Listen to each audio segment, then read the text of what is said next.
In this presentation, we're going to look at the great contributions that Michael Porter has made to understanding business strategy. And these are the 5 forces model and the value chain analysis. This particular presentation is going to deal with the 5 forces model, and we'll look at the other one in a separate presentation. First of all, understand that firms in the same industry do compete fiercely with one another, with all their direct rivals. But this is not the complete explanation for what happens in terms of competition and how it affects profitability of any particular firm. This is where the 5 forces come into play. Now, how did Michael Porter first develop this idea of the 5 forces?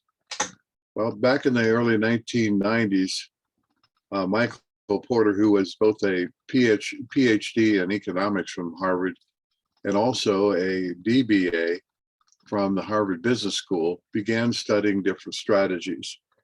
And this is one of the first systematic attempts to really understand what caused people to have a particular strategy, why some companies would fail, and why some companies would survive or thrive. And what he did was to study the strategies of a large number of firms in a variety of industries. And as he studied this, what emerged is that firms in the same industry often had similar strategies to address what were similar vulnerabilities for that industry and similar opportunities for being very successful. But as he compared one industry to another, what he found was the vulnerabilities and opportunities in any one industry were different from those in another industry.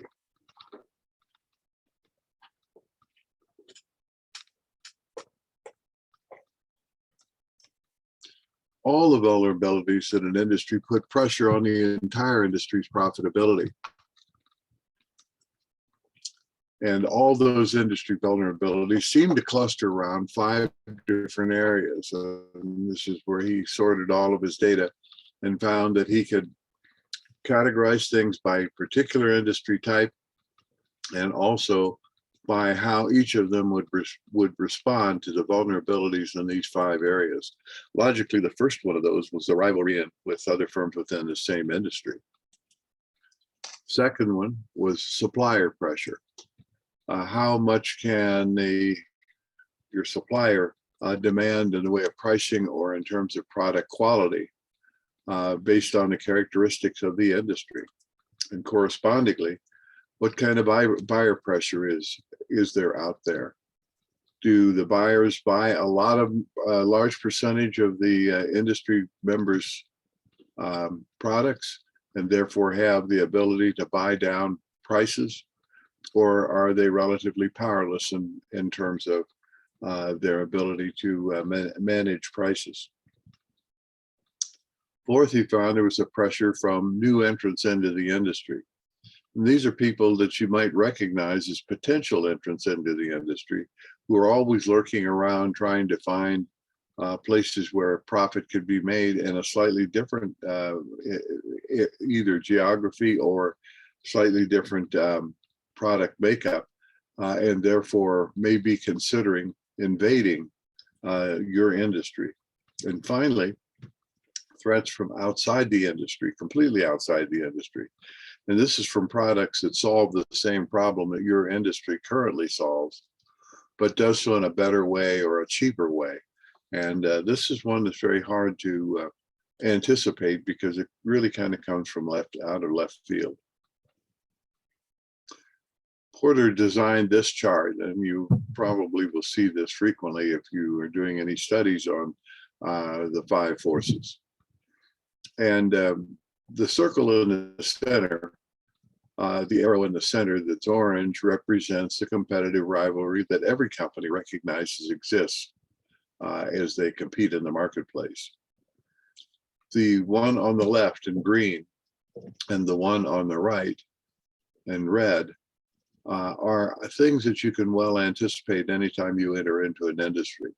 You know that your suppliers are going to have a certain amount of power over you, or that given the nature of your industry, you'll have a lot of ability to push back against their supplier power. On the other side, directly opposite that, are the bargaining power of customers. And the customers may be few in number, but buy a lot in aggregate. And they can push you then for price concessions or product concessions. Or correspondingly, you may have an industry where the buyer power is relatively weak and you're able to set your prices without being concerned about the customer response.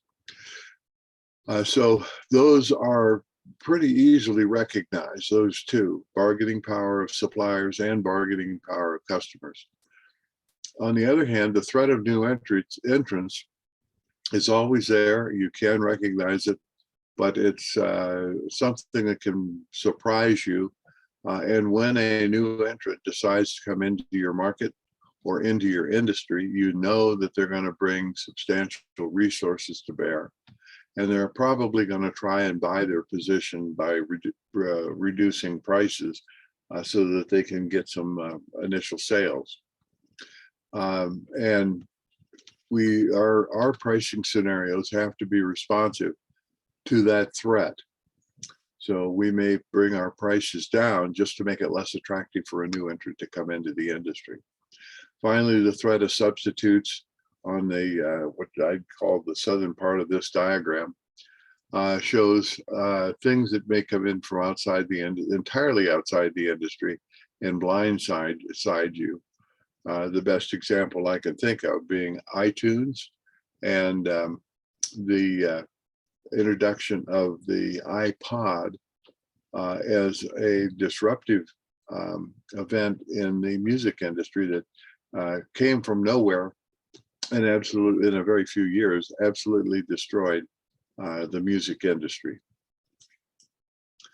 Now, another thing that Porter observed, in addition to the 5 forces and how they work together, is that there is a structure to an industry, and that structure tends to define the strategies that are used by the participants in that industry.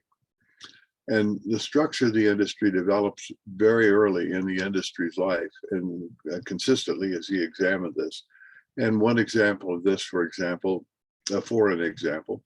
is the auto industry. And if you go back to its early days in the early 1900s, there are a large number of car companies that were offering products, usually very few from any individual company in that industry.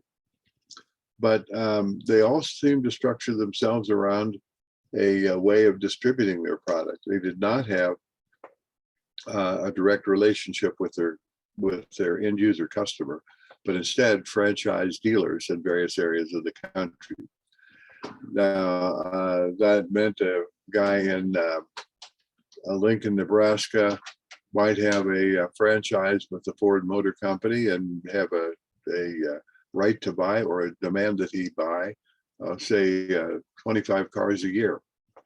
In other cities like Chicago, a large dealership might be expected to buy several hundred cars a year. But in all cases, all of these dealers or all of these manufacturers went through a franchise dealer. That was the structure of the industry. Now, currently, Tesla is one of the first to break the mold. They're not going through dealers. They're going direct to the customer with a direct appeal. So this is something where the industry will probably change. And this in itself is interesting because the structure in an industry tends to change very slowly, to be really kind of sticky, and people are not really eager to try new approaches to how they reach their customer or how they interact with their suppliers. And it seems not only does the industry structure, which was defined by the early participants in the industry, not only is that structure there, but it seems to be the key determinant in a firm's strategy. How any company in a particular industry tends to approach its individual marketplace. Now let's see how the five forces impact profit. And every one of these forces is a negative impact on profit. So we can see that price minus cost is going to equal profit. The rivalry within the industry forces prices down, and at the same time forces costs up. Why does this happen? Well, if you've got somebody down the street that wants to offer the same thing that you're offering at a lower price, you're probably going to have to match that price to maintain your position. At the same time, that competitor down the street might add something extra, like a 10-cent off coupon, or like a warranty, a free warranty, or a free ability to return the product. Well, this increases cost, and you're going to have to match it if you want to stay and maintain your position in the industry. Supplier power. How much power does a supplier have, and how does he exert his power on your operation? Well, what it does is that the supplier power tends to drive prices up. If your supplier has a very strong position, he can insist on high prices, and if you don't like it, you could go someplace else. In many industries, there are only a handful of suppliers, and therefore you kind of have to knuckle under and roll over when they increase their price or reduce their service component.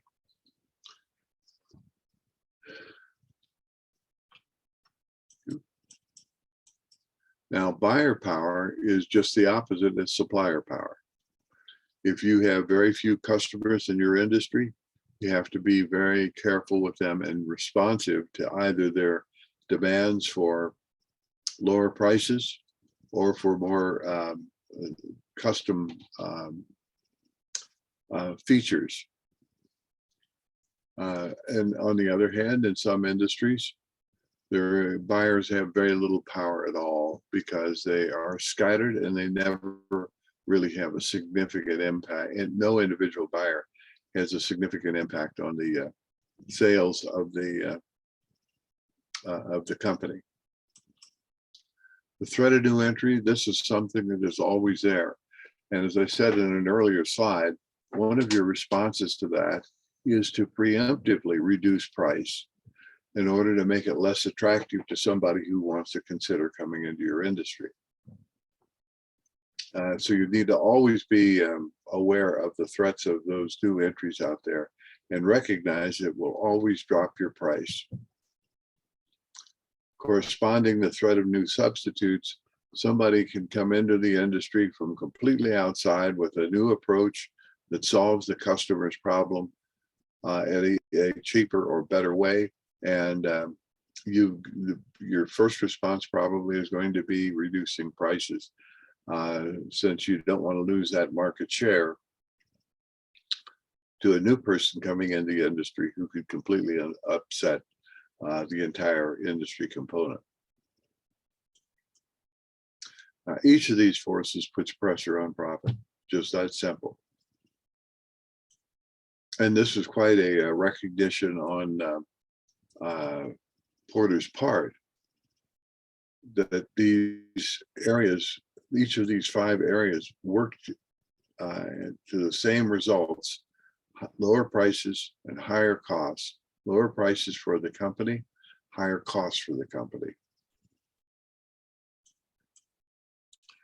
Now, it turns out that every organization is going to be affected by the direct competition and by each of the other 4 forces. How the organization is affected and how greatly it'll be affected is unique to that organization within its industry group. So recognize we're talking about an industry here and also about an organization being an individual company. But this is essentially an industry analysis tool. So as I indicated earlier, companies in any industry tend to build their strategic defenses in the same fashion as all their competitors. And I put up here some pictures of medieval fortresses, and you'll notice that most all of these have all those that I pictured here have the same kind of composition. They've got a moat to protect the structure. They have the towers where they can put archers, for example, with shooting slits that they can shoot their arrows out on people down below. They have the walls around the structure itself and the ability to lower the gate or raise the gate to either permit entry or deny entry, and all use the same exact kind of a structure, even though the buildings have a different appearance. And this is the same thing with industry. Most everyone in an industry will build their strategic defenses in the same fashion as their competitors. Now, the 5 forces I want to emphasize are an industry analysis. But a single firm in an industry can have some influence here. So it's relatively easy to determine once we've categorized a company into an industry, what kind of a strategy they're likely to use, because it will be similar to all other firms in the same industry. So you can analyze the strategy of other industry participants and then develop a strategy that will do things differently or that does different things. And this is to try and make your firm unique. And this is one of the keys to Porter's ideas on competitive strategy, is that we want to do things differently or do different things. And the whole objective is to be ultimately to be different or unique. The more you can do so, the less competition, the less the effect the competitors will have on you. So you got to set up your defenses. And here I'm using again the metaphor of a medieval castle, and it has all the characteristics I showed in that earlier slide. You have to be in a position to have a defense to understand your direct competitors and have a defense or offense against them. If the direct competitors have a strong position, you have to have an equally strong position, or you have to find a way to avoid direct competitors. Buyer power. Here the attack is going to come from your supply, from your customers, and their effective buying power is going to be a function of several things: how many of them there are and how large their individual purchases are, how few they are, where they may be able to have any individual customer may have a profound influence on your overall sales and profitability. And then correspondingly, on the other side, there's supplier power. That the suppliers can, if there are very few of them, and there's a lot of buyers like yourself, they may be able to dictate what prices they'll give and what things they'll offer. An easy example on this would be many companies will sell their product on a delivered basis. So if you buy a truckload of merchandise from them, they will pay the freight and just include that as part of their prices.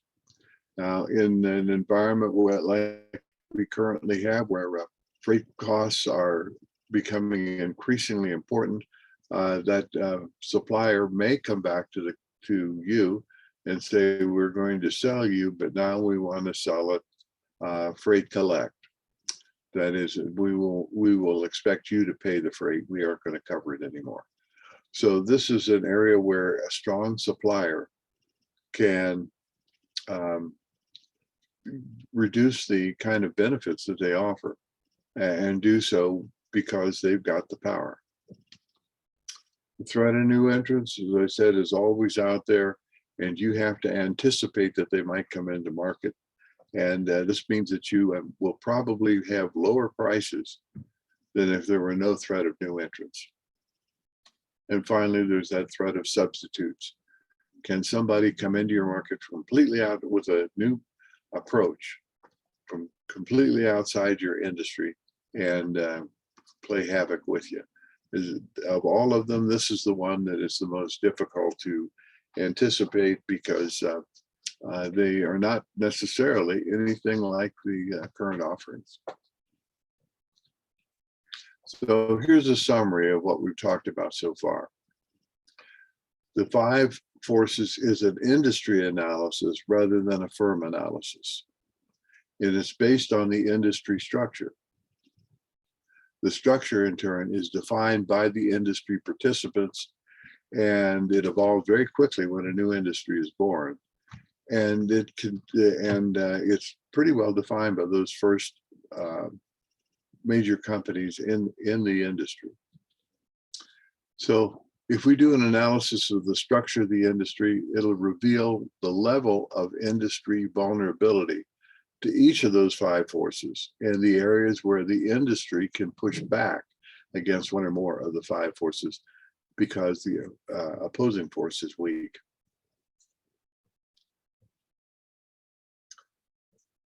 So one of the things that you can do as a firm within an industry is use this kind of analysis. What is the industry doing? What is the structure of the industry? How do the industry participants currently reach their customers? How do they currently deal with their suppliers? You can use this as a basis for allocating your firm's resources. And this is one of the key things in any kind of strategy setting, that it's not just a plan, but it's a plan that has to be backed up by the resources of the company. So that resource allocation becomes an important feature as well. Now, the way the industries are organized, what's implied in that organization is the industry participants will have similar results. So just to give you 2 extremes here, a grocery store company is going to have very similar results to other grocery stores, but very different results from a semiconductor manufacturer. Grocery stores have very low profits on sales, but a relatively high return on invested assets. Semiconductor companies have very high profit on sales, but they have a relatively low return on invested assets because it takes a lot of money to build a semiconductor factory. So Porter has raised the issue, how should we measure this? How do we compare a grocery store to a semiconductor manufacturer?